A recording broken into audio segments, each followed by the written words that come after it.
Who is this suffering servant? ¿Quién es el siervo sufriente de Isaías capítulo 53?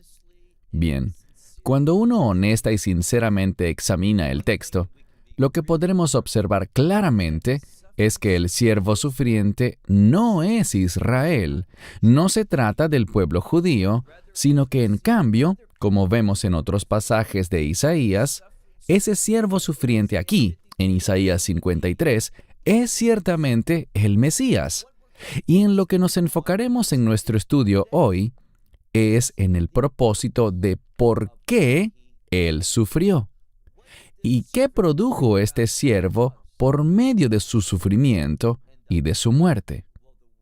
La palabra de Dios es muy clara en este punto, y gracias a ello podremos aprender más sobre la misión del Mesías, por qué Dios Padre envió a Dios Hijo a este mundo y qué fue lo que se logró con su primera venida.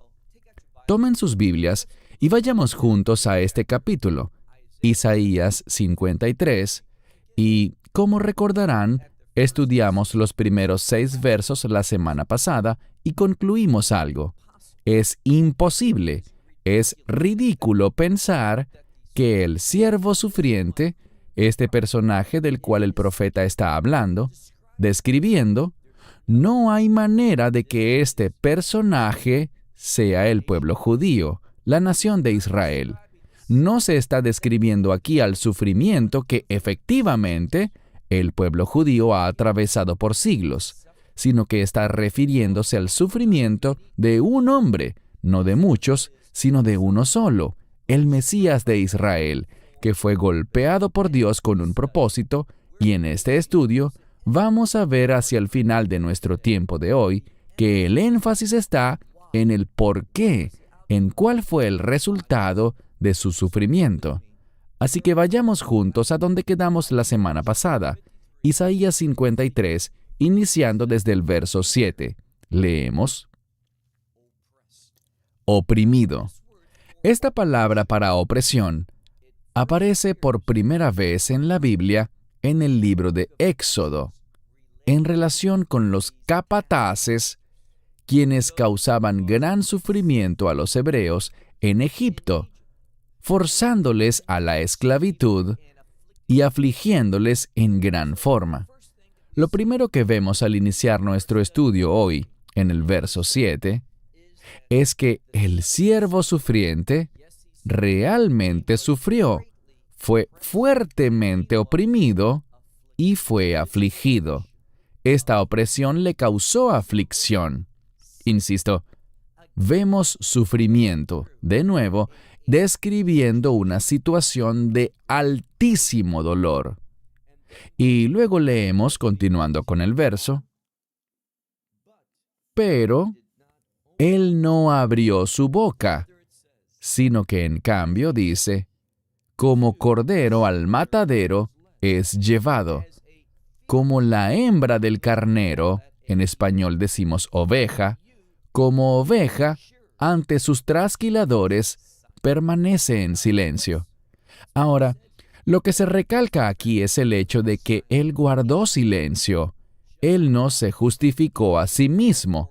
Él pudo haber invocado una legión o muchas legiones de ángeles para que le rescataran, pero guardó silencio, y lo que el texto enfatiza es esto: su rendición, su disposición a ser sacrificado, a ser afligido, a ser oprimido, a ser llevado, como veremos en un momento, a la muerte. ¿Y por qué hizo eso?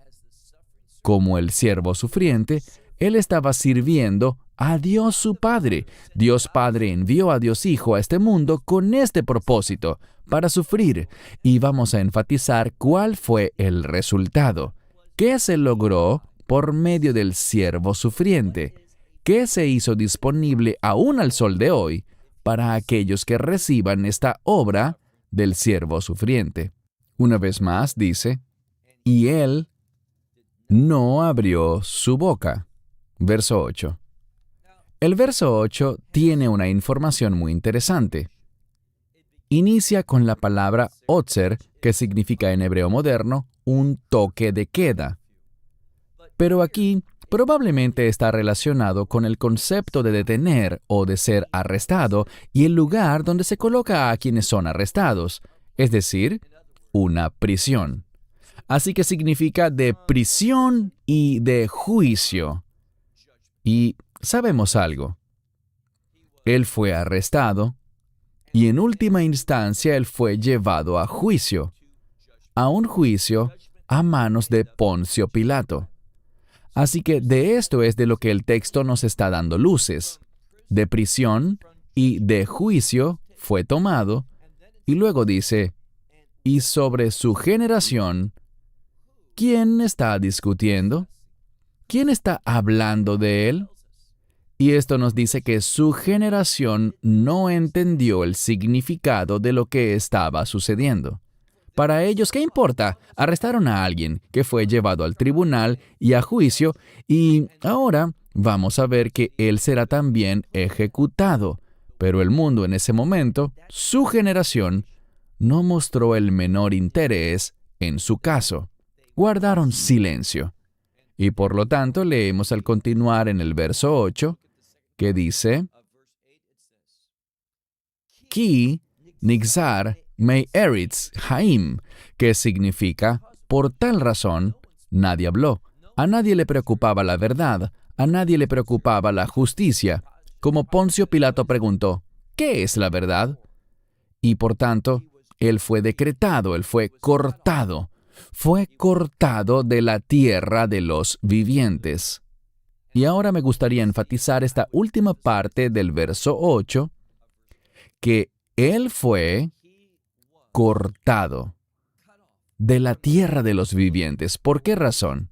Dice aquí, mi peisha, a mí, debido a la transgresión de mi pueblo. Bien, a mí esto me resulta muy claro. Él estaba sufriendo por su pueblo, por la transgresión de mi pueblo, dice aquí. Él sufrió por Israel. Obviamente, y veremos una referencia a esto en un momento, su obra, lo que logró con su muerte y por supuesto con su resurrección, por medio de eso, este mensaje de esperanza va primero para Israel, para su pueblo, pero se extiende hacia toda la humanidad. Todos ahora tienen una oportunidad.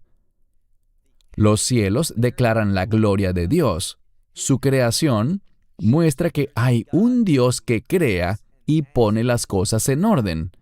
Y si buscamos a este Dios creador, Él nos guiará a este mensaje. La Escritura lo promete. Si buscas a Dios, lo encontrarás. Y si quieres conocer la verdad, Dios te dará su verdad. Y todo inicia justo allí, en el mensaje del Evangelio. ¿Qué es el Evangelio? Que Él fue cortado de la tierra de los vivientes. ¿Qué significa esto?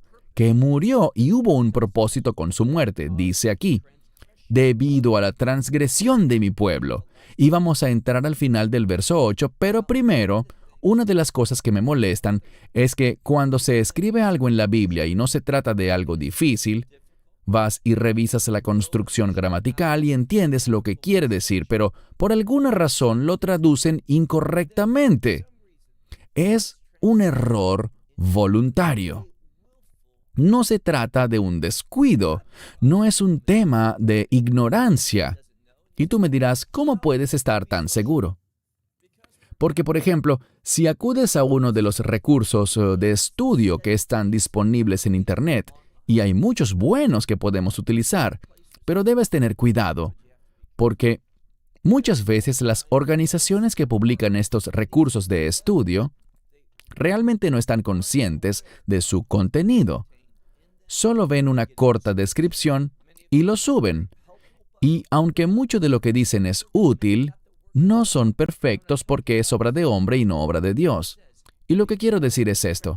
La Biblia dice, debido a la transgresión de mi pueblo. Bien, mi pueblo, esta palabra para a mí, mi pueblo, está en singular. Usualmente la palabra para pueblo, en hebreo, podríamos decir, el pueblo va a tal sitio. Y en español diríamos, ellos van. Pero en hebreo debemos decir él va porque en hebreo pueblo siempre es singular. Ahora, un elemento bastante peculiar que tiene el idioma hebreo es que muchas veces esta palabra en la Biblia, am, será utilizada junto a un verbo en plural. Así que también puede suceder ese caso en el texto hebreo. Pero aquí tenemos algo un poco diferente. Si te fijas bien, dice, Él fue cortado de la tierra de los vivos. ¿Por qué? Por la transgresión de mi pueblo. Y luego dice, Él fue golpeado. Nega, lamó. Ahora, lamó significa por ellos. Si utilizas recursos de estudio como por ejemplo Bible Hub, lo podrás ver en su Biblia interlineal. Pero en ocasiones, las Biblias interlineales no son realmente lo que aseguran ser. En Bible Hub y en muchos otros sitios en Internet, lo que ocurre es que ellos simplemente toman un texto, en este caso la traducción New American Standard, y reorganizan todo para que corresponda la traducción con el texto hebreo o griego, dependiendo si estamos viendo el Antiguo o el Nuevo Testamento. Pero si te fijas bien, ellos presentan esta palabra, lamó, y debajo de ella verás que dice que es parte del discurso, en tercera persona masculino plural. ¿Cómo se dice la tercera persona masculino plural? En este caso, ellos. Así que él fue golpeado por ellos.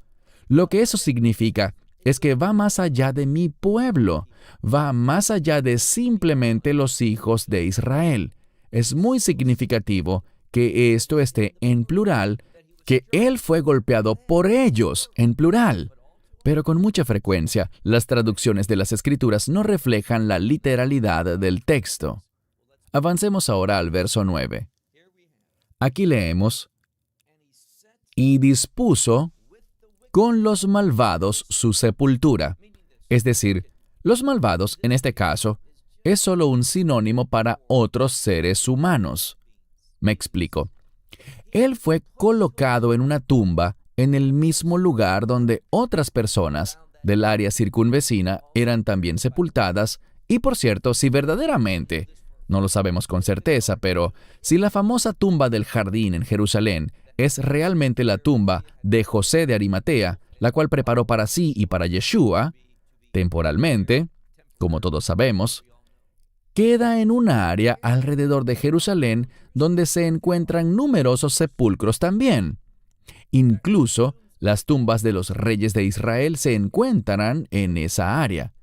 Así que volviendo al punto, el término malvados en este contexto simplemente nos habla sobre los seres humanos y que a pesar de que Él es el Mesías de Israel, el Hijo de Dios, el precioso Redentor, su cuerpo fue echado en una tumba humana.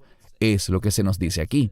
Y luego añade, y con los ricos en su muerte, es decir, que a la hora de su muerte estuvo rodeado de individuos, de otros hombres y, por ejemplo, sabemos que José de Arimatea era un hombre rico, así que en su muerte, ¿qué pasó? Fue echado no solo en una tumba humana o una tumba para humanos, sino en el sepulcro de un individuo sumamente rico.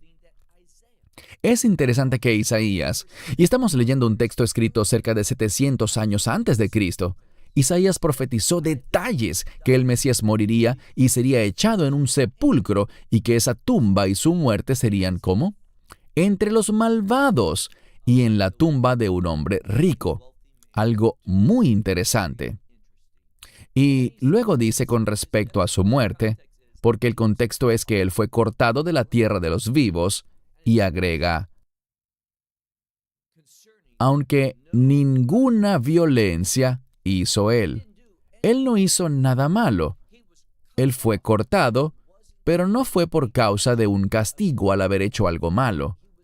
Él era inocente, y por eso es que esto está aquí, para decirnos que su muerte pudo ciertamente beneficiar a aquellos que son transgresores, pues él fue inocente y murió siendo inocente. Y luego dice, Veiló mirma veifif, que significa, no había engaño en su boca. Él hablaba la verdad. ¿Qué decía Isaías anteriormente? Decía, ay de mí que soy hombre inmundo de labios y que habito en pueblo inmundo de labios. Él entendía que en algún momento de nuestras vidas los seres humanos diríamos cosas que no son verdad. Decimos cosas que son mentira. Esa es una plaga de la humanidad, pero no de Él. Él nunca dijo nada que fuese engañoso. Él nunca hizo nada que estuviese mal, que fuese incorrecto.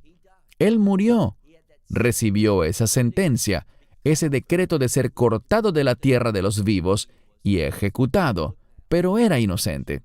Verso 10. Y el Señor deseaba quebrantarle. Y luego leemos una expresión que significa hacerlo enfermar.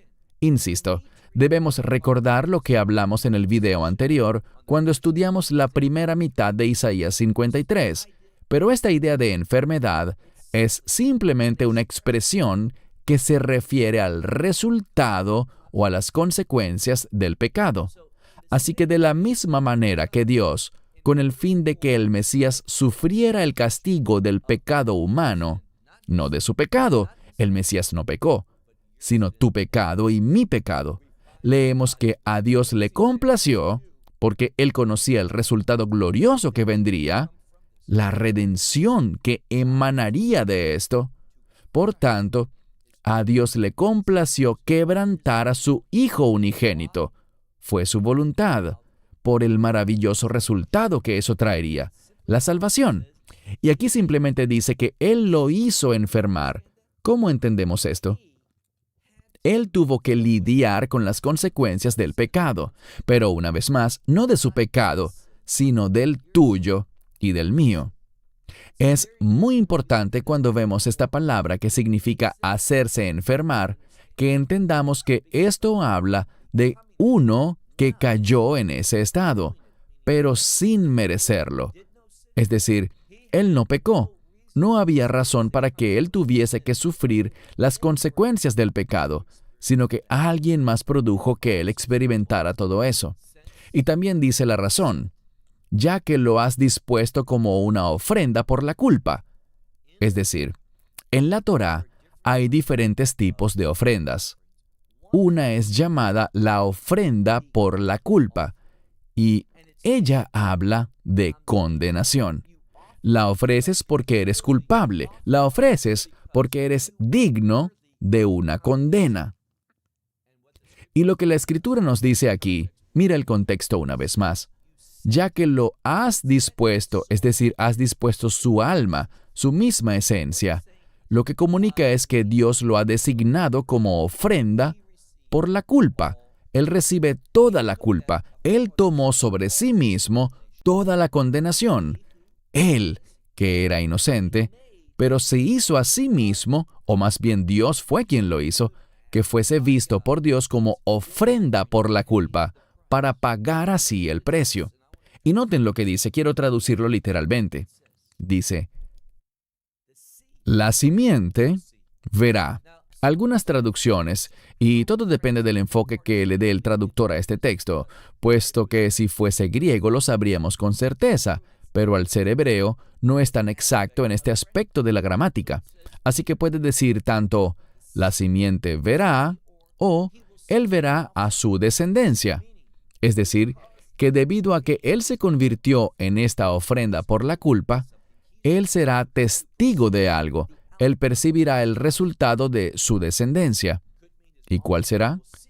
Podría ser que su descendencia verá lo que sucederá, lo entenderá y prolongará sus días. O sea, como resultado de lo que él hizo, la vida será prolongada, y esta frase es una pista que apunta a la vida eterna, a que ya no seremos limitados por la muerte, sino que nos extenderemos, iremos más allá, venceremos lo que conocemos como la muerte natural. Y dice, el Señor, y el deleite del Señor estaba en su mano, y Él tuvo éxito. Es decir, todo lo que Él hizo, lo hizo con el fin de agradar a su Padre Celestial. Dios el Padre tenía una voluntad y un plan, y dice aquí que este plan deleitó a Dios. ¿Por qué? Porque tomó a aquellos que no podían ser bendecidos, que no podían experimentar la vida, la verdadera vida. Tomó a estas personas que estaban perdidas, sin esperanza. Y este Hijo de Dios, debido a que fue cortado de la tierra de los vivos, debido a que se convirtió en la ofrenda por nuestra culpa, por todas esas razones, vemos algo, que el plan de Dios, el maravilloso plan de Dios que le deleitó, pudo ser cumplido. Y el Mesías tuvo, dice la última palabra aquí, Islaj. Él tuvo éxito. Él es aquel que cumplió la voluntad de Dios, lo que a Dios le deleitaba, lo que Dios quería que sucediera. Pasemos ahora al verso 11. El verso 11 dice, debido, y vemos la palabra para desde en hebreo, pero a veces la palabra desde, como en desde esto, significa debido a esto, como resultado de esto, producto de esto. Así que leemos, debido a la angustia de su alma, es decir, lo que estaba atravesando. Entendemos que él sufrió no solo físicamente, sino también espiritualmente. ¿Cómo lo sabemos? Bien. ¿Qué dijo el Mesías sobre la cruz? Dijo, Padre, ¿por qué me has abandonado? ¿Por qué dijo eso? Porque en ese momento, cuando Él se convirtió en pecado por nosotros, aquel que no conocía el pecado, el que nunca pecó, al volverse pecado, en ese momento su relación eterna, que tenía desde la eternidad con el Padre, al volverse pecado en la cruz, esa relación momentáneamente se rompió. El pecado nos separa de Dios. Por esto es que dijo, ¿por qué me has abandonado? ¿Y de qué nos habla esto? Del mismo asunto, cuando dice, la angustia de su alma, ese sufrimiento que estaba atravesando, esa dura prueba. Pero noten, debido a que Él pasó por eso, dice, Él verá, Él será testigo del resultado de la cruz, lo que la cruz produciría. Y añade, y quedará satisfecho. ¿Sabes qué tiene esto? Una inmensa implicación teológica y es la siguiente. La cruz es suficiente. No tenemos que hacer nada para conservar nuestra salvación. Les compartiré una experiencia que tuve la semana pasada. Conversaba con un paisano israelita quien me vino a visitar y discutíamos sobre algunos planes que quizás haríamos juntos. Y él me dijo algo. Me dijo, no, la cruz de Cristo es grandiosa, pero, me dijo, nosotros somos llamados a trabajar duro para ganarnos el cielo. Bien, piénsalo. Él lo dijo en hebreo. Dislav Hamashiach Metsuyan. La cruz de Cristo es excelente. Ava Anachla Serajin Lehid Mamet que Deili Kanes Leimahut Hashem. Pero tenemos que trabajar duro con el fin de entrar al reino de los cielos. Lo que me dijo es esto. La cruz no es suficiente. Es la cruz más nuestras buenas obras. Esa es una herejía. Es falso e incorrecto. Y por lo tanto, cuando vemos lo que dice la palabra de Dios, dice, Él tuvo éxito. Él lo logró. Y cuando vemos el resultado de su obra, lo que dice aquí es que el esfuerzo, el trabajo de su alma, miró y quedó satisfecho. Ahora pasemos a la siguiente porción del verso 11. Veidato yetztik sadik abdi lerabim, ¿qué significa? Con su conocimiento, es decir, sabiéndolo, conocer lo que el Mesías hizo, entender bien eso, ¿qué resultado trae? El justo, mi siervo justo, vemos la palabra abdi, sadik abdi, mi siervo justo, justificará, es decir, hará justos a muchos. Por esta razón es que él estaba complacido, satisfecho ante el esfuerzo, el trabajo, la obra de su alma, es decir, lo que hizo en la cruz. Todo esto que produjo, este siervo justo produjo la justificación de muchos. Esto es lo que este pasaje de Isaías 53, a mitad del verso 11, nos comunica. Y luego leemos, y su iniquidad y sus iniquidades, Él cargó, Él llevó. En otras palabras, Él sufrió. Esto deja muy claro por qué fue a la cruz, por qué sufrió. Sufrió por sus transgresiones, sus iniquidades. Y cuando vemos el resultado, Él estuvo satisfecho.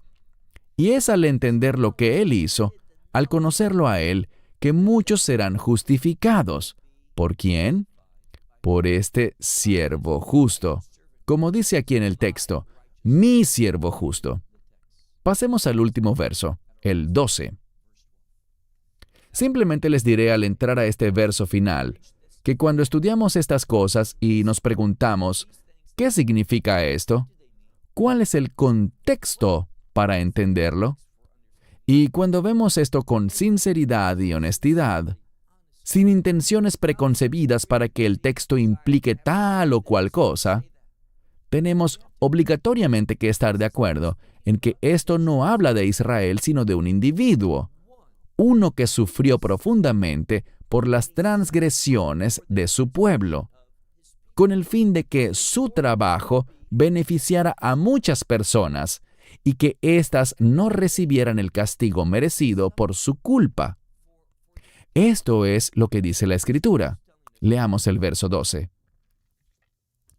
Por tanto, yo les dividiré para él muchos. Bien, probablemente lo que quiera decir es que yo separaré una porción que es para él, apartaré su porción con muchos. Y la palabra Harbei o Rabim, en este caso, puede significar un número muy grande. Es decir, que esto tiene un gran impacto.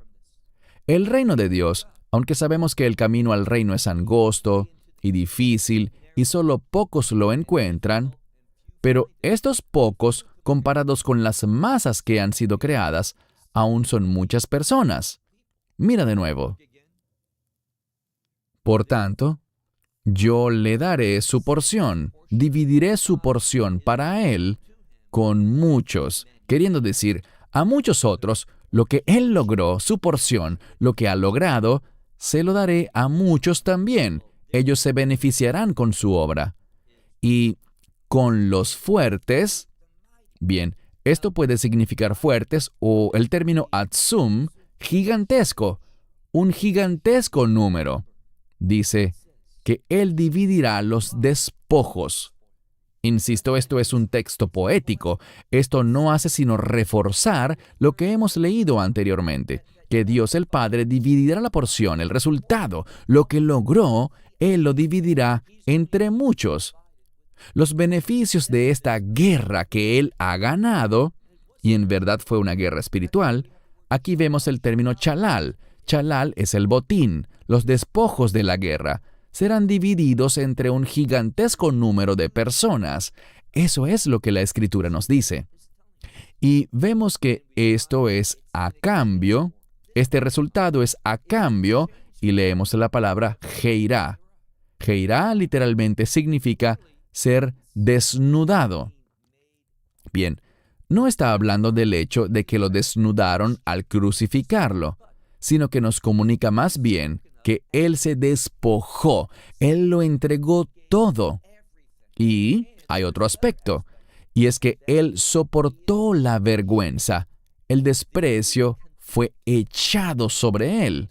Él fue burlado, fue ridiculizado, como muchas Biblias lo traducen y lo expresan de una manera correcta, y estoy de acuerdo como lo describen, y dice así: a cambio del hecho de que Él derramó, y la implicación es, Él se derramó a sí mismo, entregó su vida totalmente, se vació por completo, hasta la muerte. Bien, el concepto de a sí mismo se encuentra en esta palabra, nafshó, en su misma esencia. Así que se vació, se derramó, entregó su misma esencia, y lo hizo sin reservas, hasta la muerte. Y luego dice, y con los transgresores fue contado. Esto significa simplemente que Él fue crucificado entre dos ladrones, pero también significa que él fue condenado como un pecador por el Sanedrín. Él fue condenado de esa forma, aunque no era lo justo. Ellos no lo juzgaron correctamente, pero así era como el mundo lo veía. Él fue condenado y la Escritura lo había predicho. No fue una sorpresa para Dios, nada lo es, que él fuese contado entre los transgresores. Pero noten lo que eso produjo. Última parte del verso. Behu het rabim. Y él, el pecado de muchos. Bien, el pecado aquí es un término inclusivo, todo pecado. El pecado de muchos, todos mis pecados, todos tus pecados, si eres creyente, dice, y él, los pecados de muchos, llevó. Finalmente dice que por la transgresión, él intercedió por los transgresores. Debido al hecho de que hemos transgredido la ley, que somos culpables, pecadores y transgresores, ¿qué hizo él por nosotros? Él ahora, debido a lo que logró en esa cruz, y tras el hecho de que Dios lo levantara de entre los muertos, ¿qué hace él ahora? La Escritura lo dice e Isaías lo menciona aquí, al final del capítulo 53. Él hace intercesión por nosotros. Nosotros somos los culpables, pero hemos sido justificados por su obra, por la fe y por aceptar lo que Él hizo. Por donde quiera que miremos Isaías 53, apreciamos una maravillosa descripción que nos habla de lo que el Mesías atravesaría, lo que experimentaría, lo que lograría.